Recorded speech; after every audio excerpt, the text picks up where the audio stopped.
This is my 2005 American Renaissance toilet installed.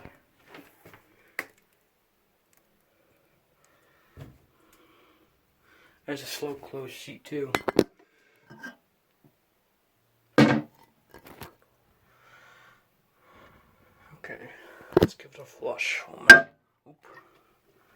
Accidentally hit the tank. But that's okay. Here's a flush.